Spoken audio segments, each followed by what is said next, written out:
الله أكبر الله Khamsa Dina TV Gandiaye, la voix de l'islam. الله أكبر. Quand l'ignorance gangrène, elle s'engraine. Khamsa Dina TV Gandiaye, batuk l'islam, mag ñi ak ndaw ñi di ci gis seen bopp. Khamsa Dina TV Gandiaye, la voix de l'islam saute très haut. La voix de l'islam.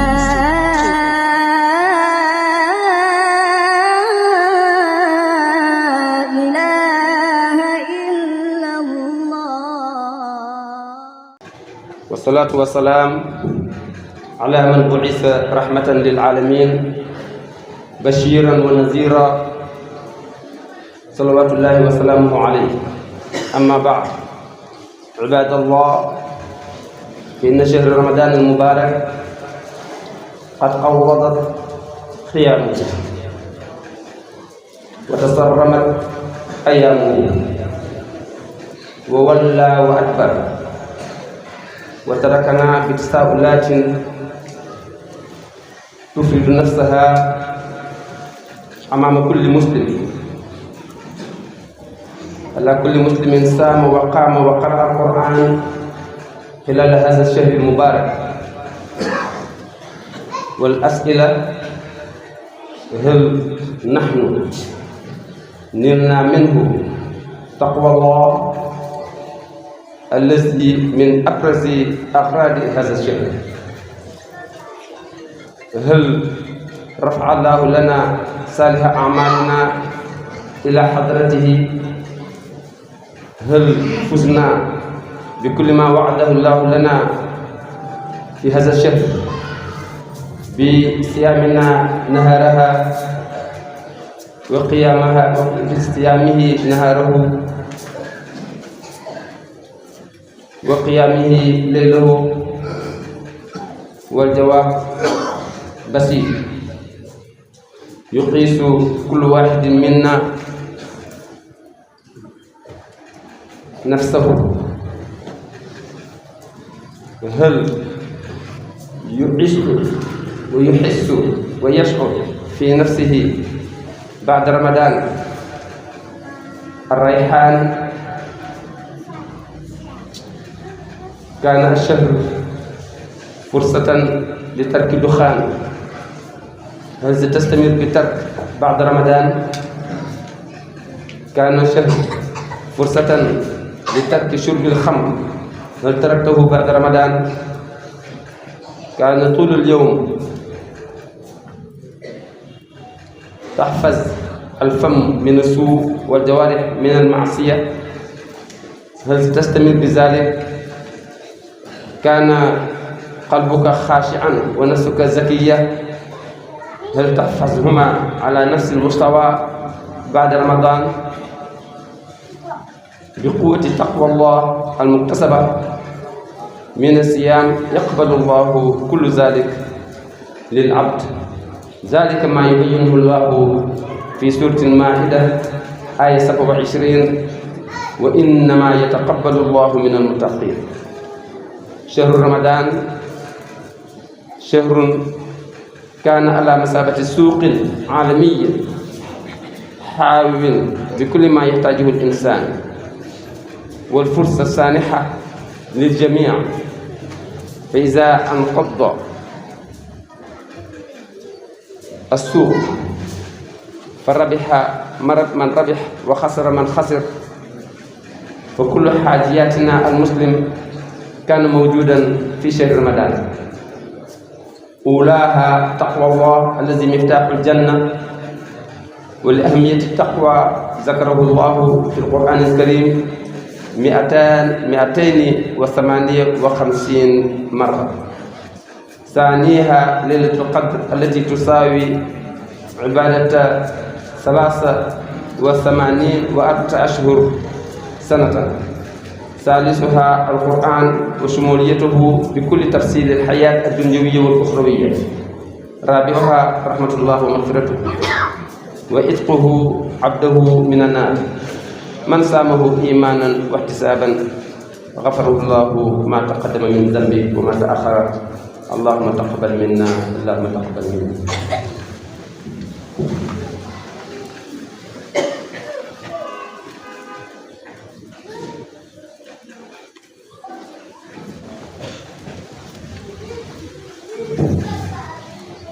allahu akbar allahu akbar allahu akbar allahu akbar allahu akbar allahu akbar kabira walhamdulillahi kathira wa subhanallahi bukratan wa asila la ilaha illallah wallahu akbar allahu akbar walillahi alhamd. ñu ngi sant yàlla mi nga xamee ni yoonu islam bii nga xam ne ci lañ teg suñu tànk fas yéene cee dund fas yéene cee faatu ci mbaaxam la. su fekkoon du mbaaxam duñ ci tegu. ñu ngi julli di sëlmal ci suñu sang bi Muhammad moom mi nga xam ne bi ko yàlla yónnee ñaar rek tax yërëm ñu moom yàlla moo tax mu yónnee ko ak yonent bi woon ñu yoonu njub. alhamdulilah bi fi laa si jógee leer na nañ. kon jaamu yàlla yi weeru koor mooy tàggoo. weeru koor nag mi ngi sempi ay tànkam. weeru koor mi ngi lem ay bagaasam. weeru koor mi ngi taggu ay fanam. weeru koor wan nañu ginnaaw. weeru koor bàyyi nañu ay laaj yu dul jeex. weeru koor nee na jullit bu nekk mi ngi koy bàyyi na vérifier boppam ci koor gi mu doon oor ak naafila yi daan naafila ak jàng bi mu daan jàng alquran ak sarax yi mu doon saraxe. ndax lii yépp amee na ci liñ tuddee ragal yàlla bi nga xamee ni moo tax a jóg weer wi te yàllaa ko wax ci alquran kutiba alaykum as-siyam kama kutiba ala allazina min qablikum la'allakum tattaqun. nee na ragal yàlla mooy lépp. kon su weer wi ñëwee ragal yàlla moo ko tax a jóg dem ba leen ay fanam mi ngi lay laaj ni mi ngi lay tàggu mbaa li nga xam ne moo ko taxoon a jóg am nga ko muy ragal yàlla. loolu weer wi loolu lay laaj. weer wi mi ngi lay laaj ndax li nga doon def ci weeru koor wi ci wàllu ragal yàlla ci wàllu jaamu bi ci wàllu koor gi weer waa ngi laaj ni ndax sell na sell goo xam ne yaakaar nga ni yàlla nangu na ko. kooku yaa koy seetal sa bopp. weeru koor gañe nañ ci ñi ci gañe mooy ñi nga xamee ni ñu doon oor bëccëg bi sellal ko doon naafile ci guddi gi sellal ko. kon yooyu nga xam ni moom la weeru koor doon laaj moom lañ nar a tontu mooy kenn ku nekk nga seet ci yëguwaay ginnaaw bi mu génnee ci weeru koor bi lan la yëg. ndax weeru koor bi dafa nekkoon occasion pour ki nga xam ni da doon tux toog fajar ju fenk ba jant bi so du tux mu nekkoon entraînement ci moom pour mu jaari fa bàyyi tux. ndax yow mi doon tux pare nga pour weeru koor yu si jàllee nga wàññi sa xeetu tux ba bàyyi ko. kooku bokk na ci li nga xamee ni weeru koor taxoon na koy jóg. seppi ci yow loo xam ne soo ko defee gaañ sa bopp soo ko defee lor sa bopp te soo ko defee ci wetu sa moroom lor ko gaañ ko. weeru koor ñëw dimbali la ci nan ngay def ba teqali ko ak moom. weeru koor mu ngi lay laaj foo ci toll. ndax da ngay nar a continuer di tux ginnaaw weeru koor wala da nga fiy jàng am ragal yàlla bàyyi tux. weeru koor mi ngi laaj yow mi doon naan sàngara mu jafe woon la mu ñëw tënk la ba ci fajar fenk ba ni jant bi sooyee ni la bu ci naan bu ci mànd. weeru koor war na la ginnaaw. léegi nag li mu doon def ci yow mooy nga ragal yàlla ba bàyyi loolu foo ci toll. weeru koor bi mu ñëwee nee na la dangaa sell dangaa jege yàlla bul jëw bul xaste bul ŋàññante bul gaaral téye sa gémmiñ téye sa làmmiñ ci lépp lu ñaaw téye say cër bu mu ci mooy yàlla mun la su fajar fenkee bi jant bi sox loolu bu ko ci def loolu def nga ko 1 mois de stage foo ci toll ndax da ngay continuer waat léegi ubbiwaat sa làmmiñ di ko teg ci dara gor wala da ngay jéem a maîtriser wu ci ni nga maîtriser woon ci weeru koor xam na ni wóorul ndax weeru koor déwén dina la fekk wala déet te soo tooñee yàlla mën na laa jéggal waaye soo tooñee sa morom mën laa jéggal ci weeru koor wi sa xol nekkoon na xol bu ragal yàlla ñee ngay taxawal ay conférence ñee ngay naafile ji ci jàkka yi ñee ngay saraxe macha allah ba weeru koor bi raxas sa bakkan ba mu set ba ku la doon tuumaal ñu mettu la tuumaal ndax gis na ne yow mi jullit nga yaa ngi or bëccëg bi yaa ngi naafile ci guddi gi yaa ngi maandu foo toll ak loolu ginnaaw bi weeru koor tàbboo ndax da ngay continuer garder niveau boobu wala ndax da ngay fàtte delluwaat ci li nga xam ne moom nga nekkoon bi weeru koor bi laata ñëw su ko defee doolee ragal yàlla bi nga xam ne moo tax weeru koor ñëw te koy amee ci ordre yàlla subhanahu wa taala nee na ki ko am rek lay xaar ne na am yaakaar waaye koo xam ni fexe na ba ñu dugal ko bàmmeel waaye amul woon chance yu am ragal yàlla yàlla subhanahu wa taala nee na perte na man duma recevoir ku dul kii faatu bi mu ñëwee ci man indaale ragal yàlla loolu yàlla subhanahu wa taala mi wax suuf Maayda ci aaya 27 mu ni innama yataqabbalu llahu min almuttaqin maa ngi leen di xamal ni man pare naa ñëw pare pour recevoir leen dugal leen àjjana mooy ñi nga xam ne indaale leen ragal yàlla koor gi nag joué ci lu bëri pour doomu aadama bi dugg ci biir bàmmeelam yóbbaale ragal yàlla weeru koor nag weer la woo xam ni dafa nekk comme marché mondial boo xam ni lu doomu aadama soxla ma nga ca ci jamono joo xam ne kenn ku nekk yàlla am na lu mu def ci sa poos nga xam ne loo soxla am na fa nga xam ne soo demee loo soxla am na fa weeru koor boobu taxawaay la am weeru koor moom dafa nekk koo xam ni bi mu ñëwee daf la indil marchandise yu bëri yoo xam ni ñu ngi la koy présenté ni la nag marché annuel la balaa ma fi ñëw balaa ma ko ubbiwaat déwén su ko defee marché bi su tëjee ñi nga xam ne bénéfice woon nañ ci dañuy bénéfice wu di continuer waaye ñi nga xam ne sàgg nañ ba perte ci dañuy perte ba déwén si ndax dañ ko fekkam déet su ko defee lépp loo xam ni jullit daf koy soxla ci wàllu diine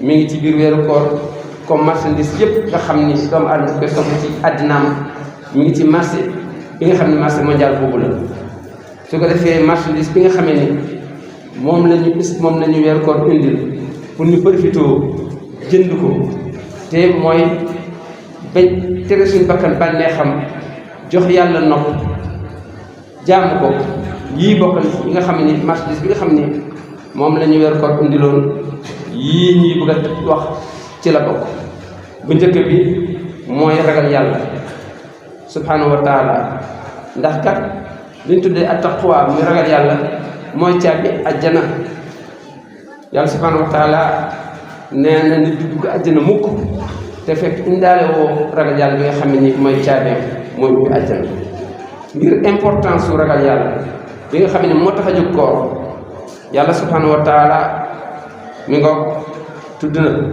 na ragal yàlla bi ci alquran lu toll ci 200 yoon ak juróom fukk ak juróom-ñett 258 fois moom la yàlla ci indi baatu ragal yàlla ragal leen yàlla seet xaar ba ko dugg ragal yàlla li may seet ci yéen mooy seen ragal yàlla indi na ko 258 fois ñetteelu marchandise bi nga xamee ni koor indiloon nañu ko mooy alquran bi nga xamee ni mooy lekk bi nga xamee ni nit ki talu ko ndax njëlam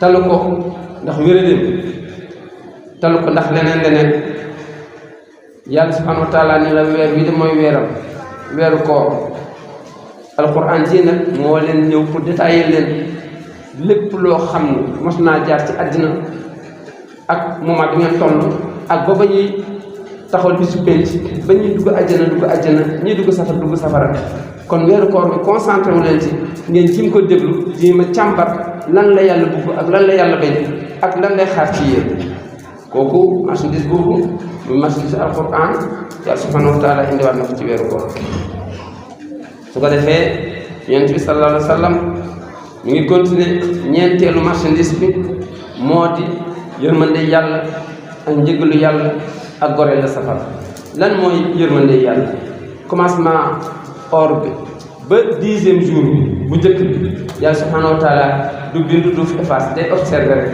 di wër jaam ñi di seet ñi or ak ñi or ku or rek mu xool la làmp la wala na yow suma yërmande ngi ñëw ba fukki fan yu mujj yi bu njëkk yi jeex mu dugguwaat dal seet ñi nga xamee ni or nañ mu commencé faral leen seen bàkkaar day far lépp lay far ba nga mel ni yaa ngi doog a juddute fukki fan yooyu nga xam ni mooy deuxième di fukkeelu fan bi yàlla subhanahu wa taala ci lay far bàkkaar bi yëpp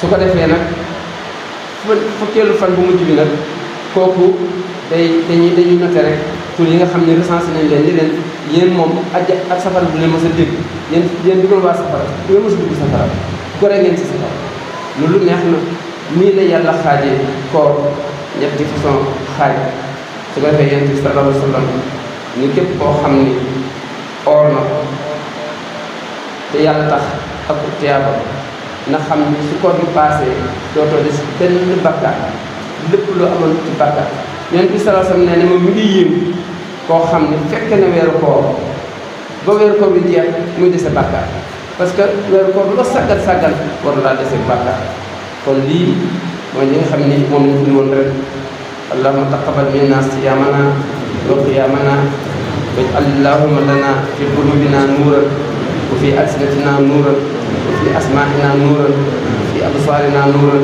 wa min fawqina nuuran wa min tahtina nuuran wa an aymanina nuuran wa an shama'ilina nuuran wa bayna aydina nuuran wa an khalfina nuuran wa ya muqallibal qulub thabbit qulubana ala dinik ya arhamar rahimin ya rabbal alamin sallallahu wa sallam ala muhammad wa ala alihi wa sahbihi wa sallam taslima subhana rabbika rabbil izzati amma yasifun wa salamun ala mursalin walhamdulillahi rabbil alamin. Allahu akbar, Allahu Khamsa Dina TV Gandiaye, la voix de l'islam. Allahu akbar. Quand l'ignorance gangrène, elle s'engraine. Khamsa Dina TV Gandiaye, batuk l'islam mag ñi ak ndaw ñi di ci gis seen bopp. Khamsa Dina TV Gandiaye, la voix de l'islam saute très haut. La voix de l'islam.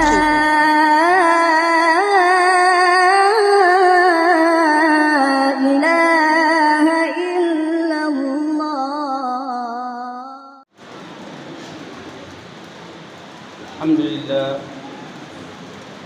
الذي خلق فسوى وركب فأجمل وصور فأحسن وأعطى فأوفر وخص للإنسان جوهر العقل ليستنبط منه ما تم فيه البيان من واقعية الأمثال أو الأمثال الواقعية التي من أبرز خصائص الإنسان. فالإنسان بماديته وروحانيته لأوتار المادة. يتكون الإنسان من جسم وجوهر، فالجسم شيء قائم بغيره، والروح هو الجوهر شيء قائم بذاته أي بنفسه. فالروح نورانية ربانية لا يعلمها إلا الله سبحانه وتعالى. والجسم ظلماني ترابي يتغذى بمنتجات الأرض. فالروح القائم بالذات التي يكون بها قوام الكائنات لا تسأل به خبيرا، لا تسأل به خبرا، فاسأل به خبيرا. فهي من أمر ربي. قال تعالى في سورة إسراء آية 85 قال تعالى: ويسألونك عن الروح قل الروح من أمر ربي. والنقص بالروح هنا الروح الموجودة في داخل جسم الإنسان التي تشكل مع الجسم الوجود الإنساني. بعد مفارقة الحياة للجسد يرجع الجسد إلى التراب، وتعود الروح إلى عوالم الله سبحانه وتعالى، عالم الغيب، عالم الأرواح.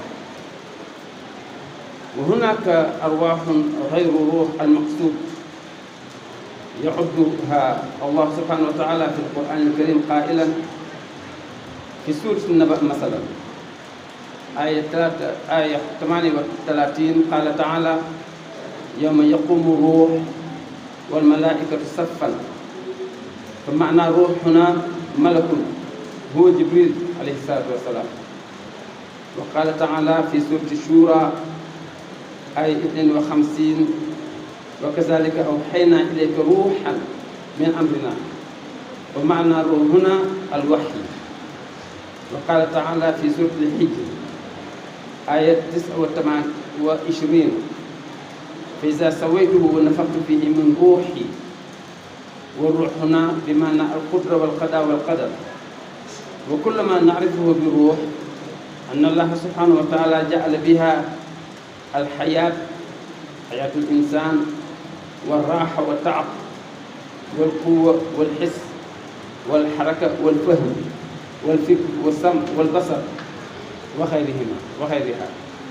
نحن ندرك مسير الجسد باللمس والمقابلة أنه تراب، ولا ندري مسير الروح باللمس والمقابلة. نور من أنوار الله سبحانه وتعالى. ولمثل هذا يقول أبو العلاء المعري: الروح تنأى فلا يدرى بموضعها، وفي التراب العمر يفت الجسد. ربنا آتنا في الدنيا حسنة وفي الآخرة حسنة وقنا عذاب النار. ربنا لا تزغ قلوبنا بعد إذ هديتنا وهب لنا من لدنك.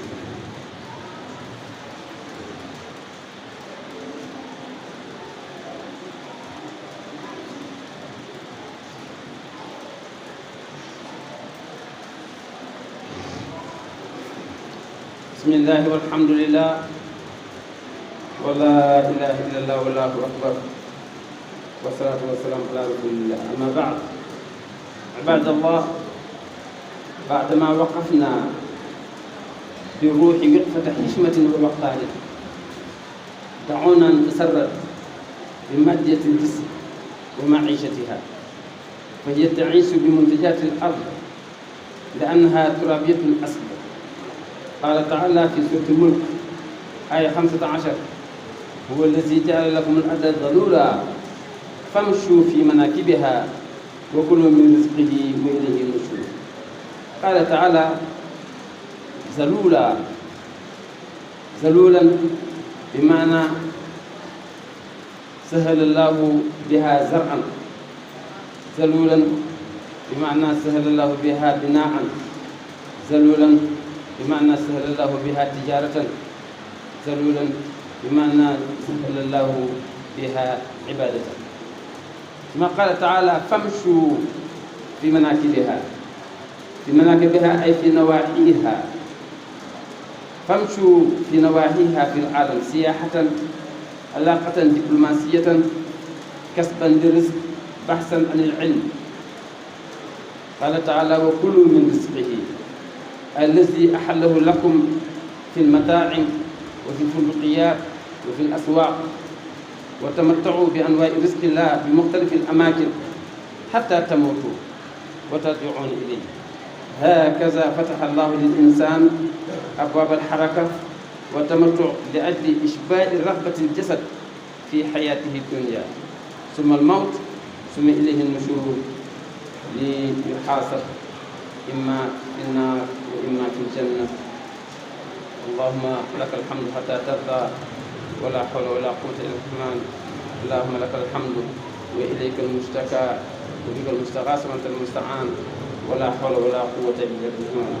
اللهم تقبل منا صلاتنا وصيامنا وركوعنا وسجودنا.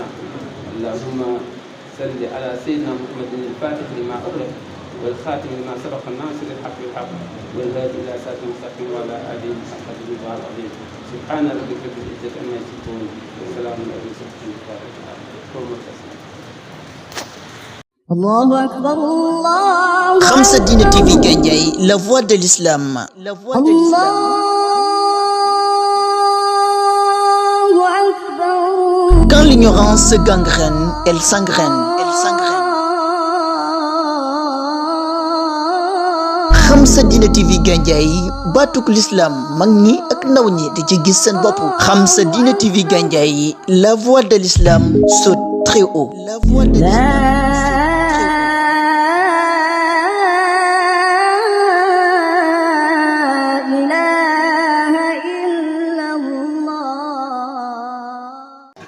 والصلاة والسلام على من بعث رحمة للعالمين بشيرا ونذيرا صلوات الله وسلامه عليه. أما بعد، عباد الله، فإن شهر رمضان المبارك قد قوضت خيامه وتصرمت أيامه وولى وأدبر، وتركنا بتساؤلات تفرد نفسها أمام كل مسلم. على كل مسلم سام وقام وقرأ القرآن خلال هذا الشهر المبارك. والأسئلة: هل نحن نلنا منه تقوى الله الذي من أبرز أفراد هذا الشهر؟ هل رفع الله لنا صالح أعمالنا إلى حضرته؟ هل فزنا بكل ما وعده الله لنا في هذا الشهر بصيامنا نهارها وقيامها وبصيامه نهاره وقيامه ليله؟ والجواب بسيط، يقيس كل واحد منا نفسه. هل يعيش ويحس ويشعر في نفسه بعد رمضان الريحان؟ كان الشهر فرصة لترك الدخان، هل ستستمر بترك بعد رمضان؟ كان الشهر فرصة لترك شرب الخمر، هل تركته بعد رمضان؟ كان طول اليوم تحفظ الفم من السوء والجوارح من المعصية، هل ستستمر بذلك؟ كان قلبك خاشعا ونفسك زكية، هل تحفظهما على نفس المستوى بعد رمضان؟ بقوة تقوى الله المكتسبة من الصيام يقبل الله كل ذلك للعبد.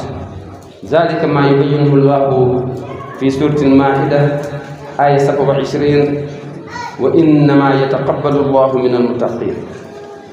شهر رمضان شهر كان على مثابة السوق العالمي حاوٍ بكل ما يحتاجه الإنسان، والفرصة السانحة للجميع فإذا انقض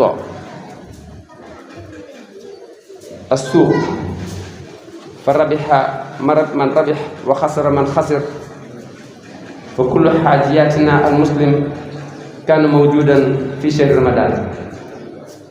أولاها تقوى الله الذي مفتاح الجنة، ولأهمية التقوى ذكره الله في القرآن الكريم 258 مرة. ثانيها ليلة القدر التي تساوي عبادة 83 أشهر سنة. ثالثها القرآن وشموليته بكل تفصيل الحياة الدنيوية والأخروية. رابعها رحمة الله ومغفرته وإتقه عبده من النار. من سامه إيمانا واحتسابا غفره الله ما تقدم من ذنبه وما تأخر. اللهم تقبل منا، اللهم تقبل منا.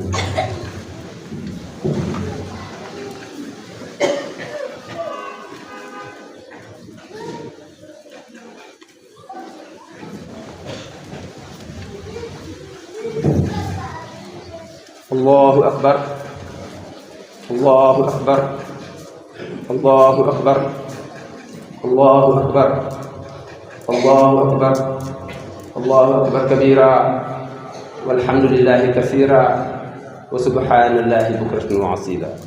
لا إله إلا الله والله أكبر، الله أكبر ولله الحمد. ñu ngi sant yàlla mi nga xamee ni yoonu islam bii nga xam ne ci lañ teg suñu tànk fas yéene cee dund, fas yéene cee faatu ci mbaaxam la. su fekkoon du mbaaxam duñ ci tegu. ñu ngi julli di sëlmal ci suñu sang bi Muhammad, moom mi nga xam ne bi ko yàlla yónnee ñaar rek tax yërëm ñu moom yàlla moo tax mu yónnee ko ak yonent bi woon ñu yoonu njub. alhamdulilah bi fi laa si jógee leer na nañ. kon jaamu yàlla yi weeru koor mooy tàggoo. weeru koor nag mi ngi sempi ay tàntam. weeru koor mi ngi lem ay bagaasam. weeru koor mi ngi taggu ay fanam. weeru koor wan nañu ginnaaw. weeru koor bàyyi nañu ay laaj yu dul jeex. weeru koor nee na jullit bu nekk mi ngi koy bàyyi na vérifier boppam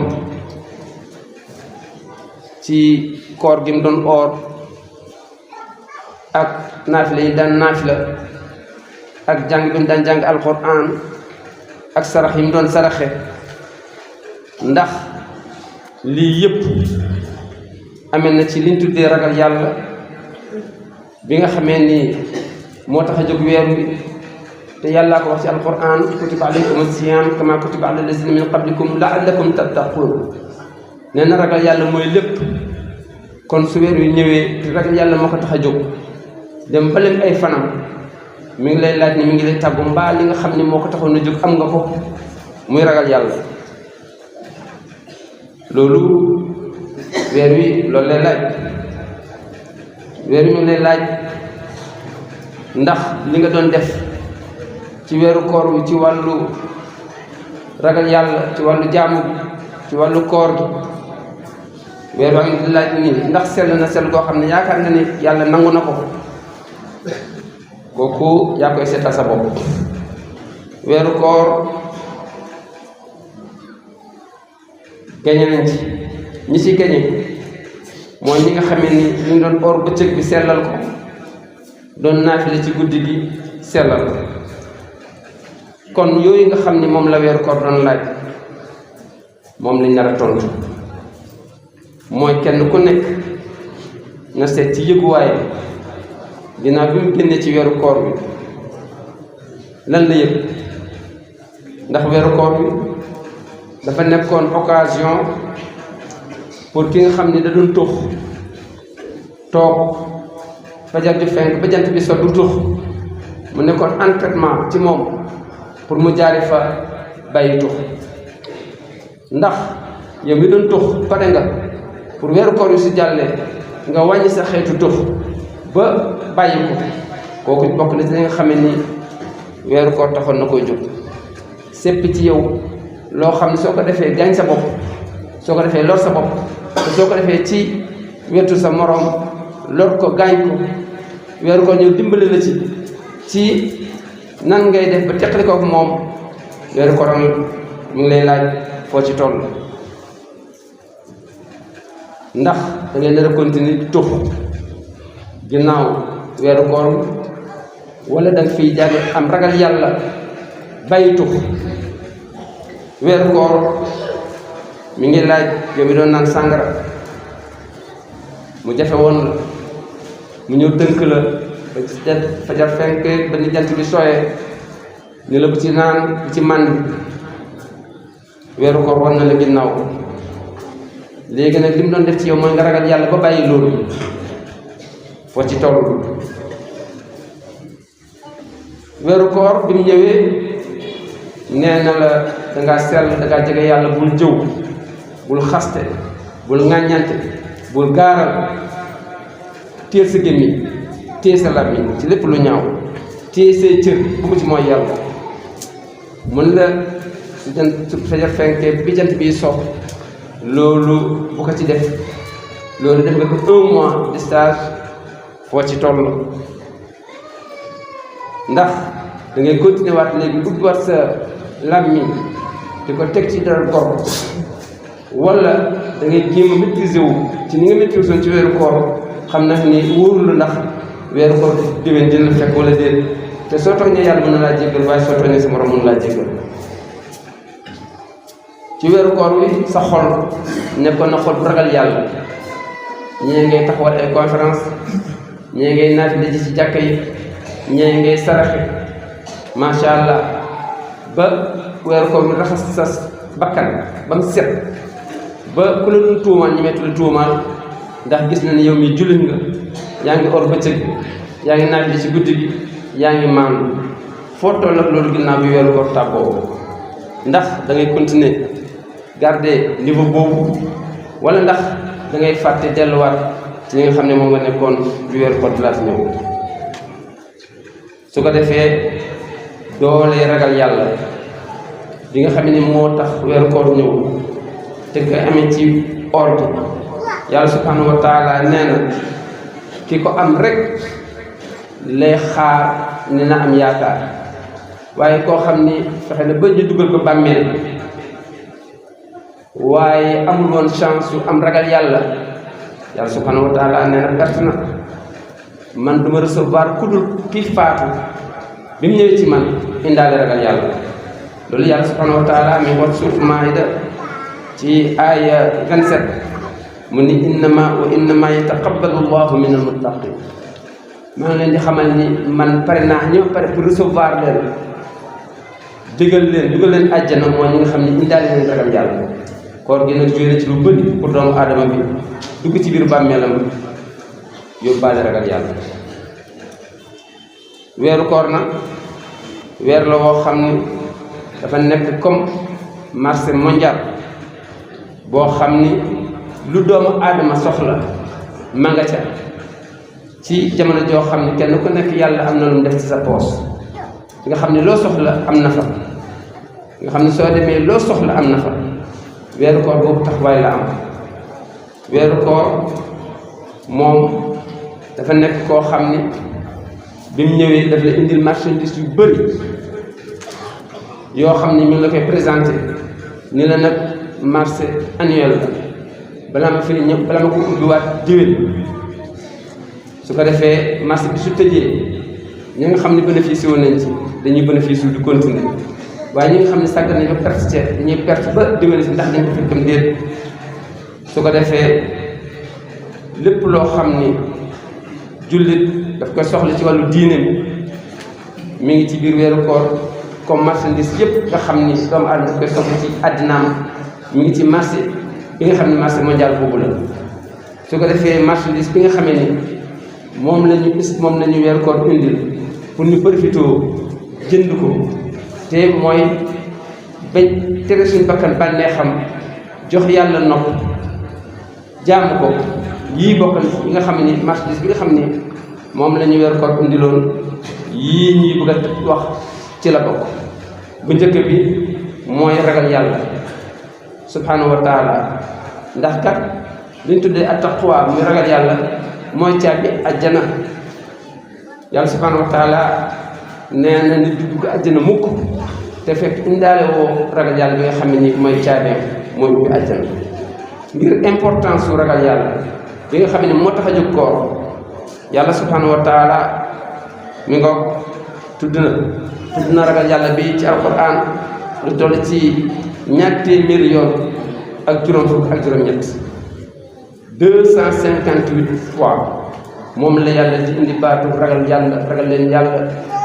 seet xaar ba ko dugg ragal yàlla li may seet ci yéen mooy seen ragal yàlla indi na ko 258 fois. ñetteelu marchandise bi nga xamee ni koor indiloon nañu ko mooy alquran bi nga xamee ni mooy leer bi nga xamee ni nit ki talu ko ndax njëlam, talu ko ndax wéradéem, talu ko ndax leneen yàlla subhanahu wa taala ni la weer wi de mooy weeru koor. alquran ji nag moo leen ñëw pour détailler leen lépp loo xam ne mos naa jaar ci àddina ak moment bi ngeen toll ak ba ñuy taxawal bi su penc ba ñuy dugg àjjana ñuy dugg safara. kon weeru koor bi concentré wu leen ci ngeen jim ko déglu ji ma càmbar lan la yàlla bugg ak lan la yàlla bañ ak lan lay xaar ci yéen. kooku marchandise boobu muy marchandise alquran yàlla subhanahu wa taala indiwaat na ko ci weeru koor. su ko defee yonent bi sallallahu alayhi wa sallam mi ngi continuer ñeenteelu marchandise bi moo di yërmande yàlla ak njëgalu yàlla ak goreel la safara. lan mooy yërmande yàlla? commencement or bi ba 10e jour bi bu njëkk bi yàlla subhanahu wa taala du bindu du fi efface, day observer rek di wër jaam yi di seet ñi or ak ñi or. ku or rek mu xool la làmp la war na yow suñu yërmande ngi ñëw ba fukki fan yu mujj yi bu njëkk yi jeex mu dugguwaat dal seet ñi nga xamee ni or nañ mu commencé faral leen seen bàkkaar. day far lépp lay far ba nga mel ni yaa ngi doog a judd tey. fukki fan yooyu nga xam ni mooy deuxième di fukkeelu fan bi yàlla subhanahu wa taala ci lay far bàkkaar bi yëpp su ko defee nag fukkeelu fan bu mujj bi nag kooku dañuy noté rek tur yi nga xam ne recensé nañ leen li leen yéen moom ak safara bu leen mës a dégg yéen du ngeen waa safara du ngeen mës a dugg safara gore ngeen ci safara. loolu neex na nii la yàlla xaajee koor ñetti façon xaaj. su ko defee yonent bi sallallahu alayhi wa sallam ni képp koo xam ni or na ko te yàlla tax ak tiyaaba na xam ni su koor bi paasee dootoo des benn bakkaar lépp loo amoon ci bakkaar. yonent bi sallallahu alayhi wa sallam nee na moom mi ngi yéem koo xam ne fekk na weeru koor ba weeru koor bi jeex muy dese bakkaar, parce que weeru koor bu la sàggal war laa dese bakkaar. kon lii mooy li nga xam ni moom lañ fi woon ren. allahumma taqabbal minna siyamana wa qiyamana waj'al allahumma lana fi qulubina nuran wa fi alsinatina nuran wa fi asma'ina nuran wa fi absarina nuran wa min fawqina nuran wa min tahtina nuran wa an aymanina nuran wa an shama'ilina nuran wa bayna aydina nuran wa an khalfina nuran wa ya muqallibal qulub thabbit qulubana ala dinik ya arhamar rahimin ya rabbal alamin.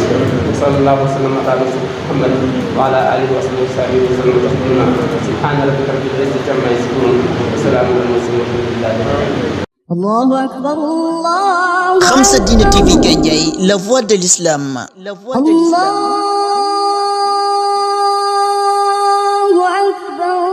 Quand l'ignorance se gangrène, elle s'engraine.